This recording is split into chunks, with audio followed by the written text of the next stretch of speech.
रिश्तों को लेकर रहीम जी ने क्या खूब कहा है। रहीमन धागा प्रेम का मत तोड़ो चटकाए, टूटे से फिर ना जुड़े, मिले जुड़े गांठ पड़ जाए। इसी दोहे की राह पर चलते हुए हमने चौटाला परिवार को देखा है। देवीलाल की पुश्ते, जिन पर राजनीतिक वंश को आगे बढ़ाने की जिम्मेदारी थी, दादा की विरासत को नए आयाम देने की जिम्मेदारी थी, वे ही पुश्ते आपस में एक पल में ही बिखर गई। टूटी भी ऐसे कि रिश्ते तो बिखरे ही, साथ ही पार्टी भी बिखर गई। चौधरी देवीलाल ने जिस इनेलो को बड़े ही अरमानों से संजोकर पाल पोस कर बनाया था, वो ही इनेलो टूटी और उसी टूट से जन्म लिया जननायक जनता पार्टी ने। वैसे तो टूट की इस कहानी को हर कोई जानता है, लेकिन क्योंकि हरियाणा चुनाव की दहलीज पर है, लिहाजा एक बार फिर से हम चौटाला परिवार के टूट और बिखराव की कहानी को फिर से याद करेंगे। नमस्कार, स्वागत है आपका एसएनए में। भारत आज का वो शो जो खबरों का विश्लेषण करता है, इसीलिए दर्शक प्यार से उसे स्पेशल न्यूज एनालाइज कहते हैं।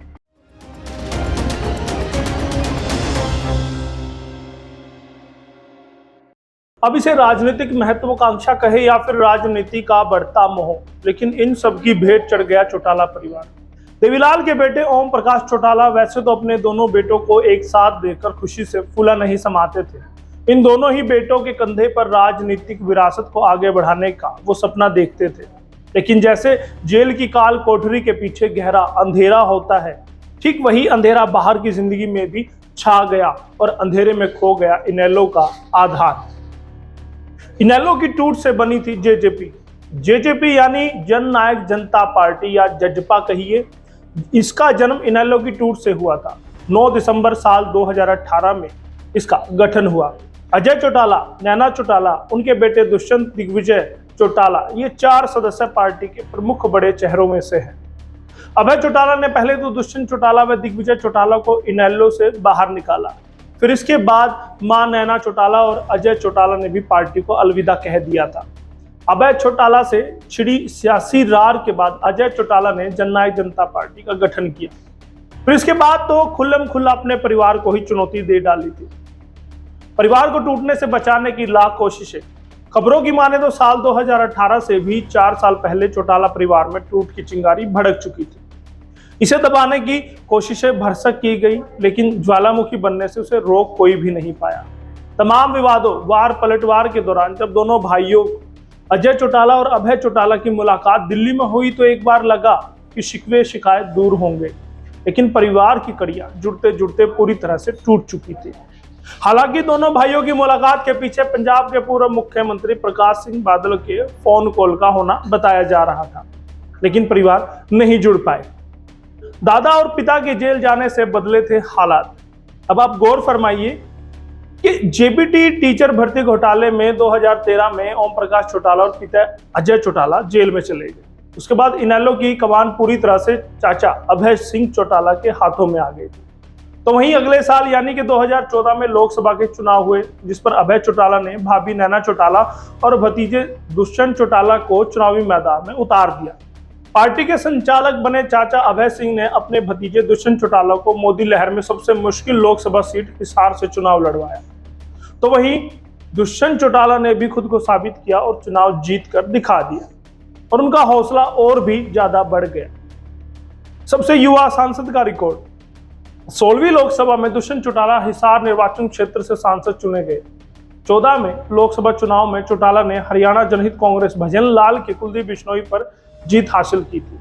उसके बाद उनका नाम लिम्का बुक ऑफ रिकॉर्ड में दर्ज हुआ था। वजह क्या थी? क्योंकि वो सबसे कम उम्र के सांसद बने थे। दुष्यंत को सीएम बनाना चाहते थे अजय चौटाला। खबरों की अगर माने तो उनके पिता अजय चौटाला अपने बड़े बेटे दुष्यंत को सीएम बनता देखना चाहते थे, लेकिन अजय चौटाला को शायद ये लगा कि आसानी से अभय ये होने देंगे, लेकिन नहीं हुआ।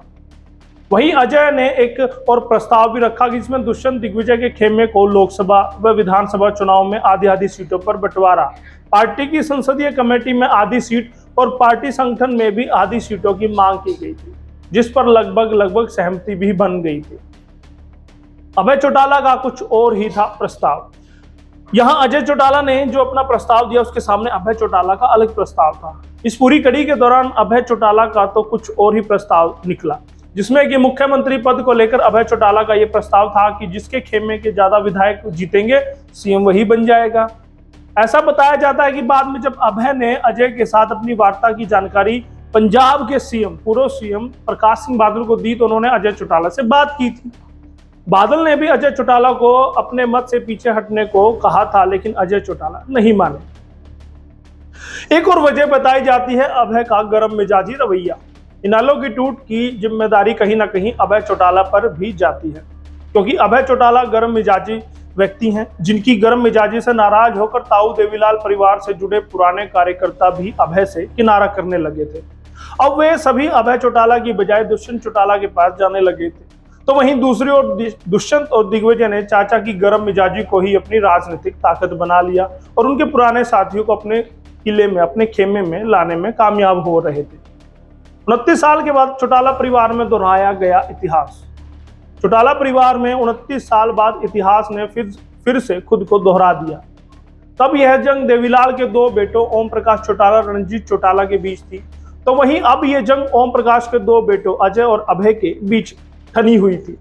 फूट का लावा तो कुछ समय से धधक ही रहा था। 7 अक्टूबर 2018 को दिवंगत ताऊ देवीलाल के जन्म दिवस पर गोहाना में आयोजित सम्मान रैली में रार खुलकर सामने आ गई। गोहाना रैली में जब पड़ी थी परिवार में फूट, अब तक यह लावा जो अंदर ही अंदर धधक रहा था, तो वहीं अब यह फूट खुलकर लोगों के बीच में आ गई थी। मंच बना था गोहाना। इस रैली में दादा ओम प्रकाश चौटाला पैरोल पर बाहर थे, मंच पर आसीन थे। दुष्यंत चौटाला के समर्थकों ने ना सिर्फ इस रैली में ओपी चौटाला के सामने ही दुष्यंत के समर्थन में भावी सीएम के नारे लगाए, आया आया दुष्यंत आया के नारे लगाए। जब मंच पर अभय चौटाला भाषण देने आए तो उनके खिलाफ जमकर हुटिंग भी की।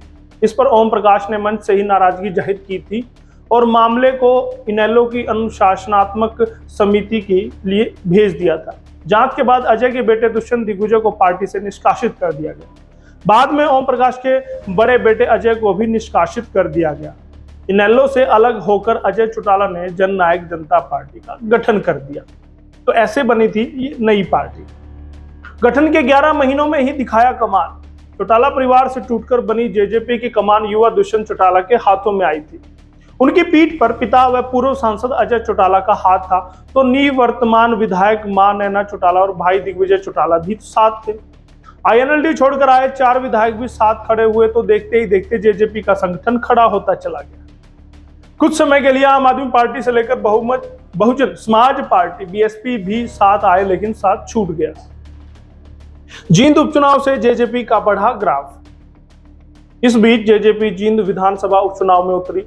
जींद उपचुनाव अमान्यता प्राप्त दल के तौर पर चप्पल चुनाव चिन्ह के बैनर तले उन्होंने चुनाव लड़ा। उसे आम आदमी पार्टी का समर्थन मिला। विधानसभा चुनाव के कुछ समय पहले हुए इस चुनाव में पहली बार बीजेपी ने जींद की धरती पर कमल खिलाकर इतिहास रचा। दूसरा इतिहास जेजेपी ने दूसरे नंबर पर आकर रचा। इसके बाद जेजेपी और आप की राहें अलग हो गई थी। फिर 2019 का लड़ा था विधानसभा चुनाव। जींद के उपचुनाव से जेजेपी का जोश पूरे उफान पर था। लिहाजा अब जेजेपी ने 2019 के विधानसभा चुनाव के लिए ताल ठोक दी थी और मन बनाया कि अब वो लड़ेंगे। अपने दम पर सभी 90 सीटों पर उम्मीदवार को उतारा। हालांकि शुरुआत में तो जब जेजेपी और कांग्रेस के बीच की सीधी लड़ाई को माना जा रहा था, लेकिन जेजेपी को लोग हल्के में ले रहे थे। लेकिन जेजेपी ने उस समय सियासी विश्लेषकों को हैरान कर दिया जब कुछ सीटों पर त्रिकोणीय मुकाबला बन गया। 10 महीने की पार्टी ने जीती 10 सीटें। 2019 के चुनाव से पहले सिर्फ 10 महीने हुए थे इस पार्टी को, लेकिन इस दंगल में जेजेपी ने खुद को साबित किया। 90 में से 10 विधानसभा सीटों पर जीत हासिल की। जननायक जनता पार्टी के प्रमुख दुष्यंत चौटाला हरियाणा की सियासत के नए नायक बनकर उभरे थे। वो किंग मेकर बने। उन्होंने अपनी नई नवेली पार्टी को पहले ही विधानसभा चुनाव में 10 सीटें जिता दी और दमदार उपस्थिति दर्ज करा दी। राजनीति में इस एंट्री से विरोधी हक्के बक्के थे।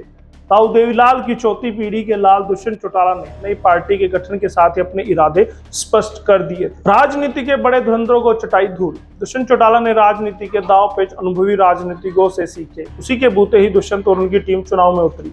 भाजपा के कई बड़े नेताओं को धूल चटा दी, जिनमें की पूर्व वित्त मंत्री कैप्टन अभिमन्यु, पूर्व मंत्री कृष्ण बेदी शामिल थे। इसी के साथ भाजपा प्रदेशाध्यक्ष सुभाष बराड़ा, विधायक प्रेमलता और सुखविंदर मांडी को भी धूल चटाने में कामयाब रहे। जजपा ने जो 10 सीटें जीती उनसे बाडड़ा से मां नैना चौटाला, उचाना से खुद दुष्यंत, बरवाला, गुला, जुलाना, नारनौल, नरवाना, शाहबाद, टोहाना और उकलाना की सीटें शामिल थी। डिप्टी सीएम बने दुष्यंत चौटाला। फिर जेजेपी ने जहां पहली ही बार में ये बड़ा इतिहास रचा तो वही उन्होंने बड़ा सियासी कद भी हासिल कर लिया। 10 विधायकों वाली पार्टी के साथ दुष्यंत चौटाला जहां किंग मेकर बनकर सरकार बनाने में सहायक साबित हुए तो वहीं उन्हें डिप्टी सीएम बनने का सौभाग्य प्राप्त हुआ। भाजपा के साथ गठबंधन हुआ और मनोहर लाल दूसरी बार सीएम बने तो वहीं दुष्यंत चौटाला डिप्टी सीएम, छठे वो डिप्टी सीएम थे। तब से लेकर अब तक भाजपा के साथ गठबंधन जारी है। अब देखना होगा कि कितने दिनों तक ये गठबंधन जारी रहता है। युवाओं में दुष्यंत की अच्छी पकड़ है। दुष्यंत चौटाला युवाओं में काफी लोकप्रिय है। इनेलो और चौटाला परिवार के एकजुट होने के समय दोनों भाई पार्टी के युवा विंग और इंसो का काम देखते थे। दुष्यंत युवा इनेलो के चलते युवाओं की पहली पसंद बने। जजपा के गठन के बाद दोनों भाइयों ने युवाओं से अपना नाता तोड़ा नहीं बल्कि और प्रगाढ़ किया। इंसो के जरिए दुष्यंत के छोटे भाई दिग्विजय चौटाला युवा वर्ग में अच्छी पैठ बनाने में कामयाब रहे। कॉलेज, विश्वविद्यालय, छात्र संघ चुनाव शुरू कराने के लिए लंबे आंदोलन से भी युवाओं में मजबूत पकड़ इनकी हो चुकी थी। इंसो को अजय चौटाला ने स्थापित किया था, इसलिए उनकी कमान दिग्विजय के हाथ में रही। युवाओं के दम पर जजपा ने चुनावी रैलियों व जनसभाओं में अच्छी भीड़ जुटाई है। अब देखना होगा कि 2024 में वो भाजपा के साथ रहते या अलग, लेकिन जिस तरह के बयान आ रहे हैं तो वो अलग अलग ही रहकर चुनाव लड़ेंगे। लेकिन संभावना से इनकार नहीं किया जा सकता कि वो भाजपा के साथ दोबारा जा सकते हैं या किसी और दल के साथ जा सकते हैं, क्योंकि अब जेजेपी का कार्यकर्ता, जेजेपी के नेता दुष्यंत को डिप्टी नहीं सीएम देखना चाहते हैं। आपकी क्या राय है? आप भी क्या इत्तेफाक रखते हैं हमारे आज के एसएनए से? हमें जरूर बताइए। बहुत बहुत धन्यवाद एसएनए के लिए। यशपाल कंचन।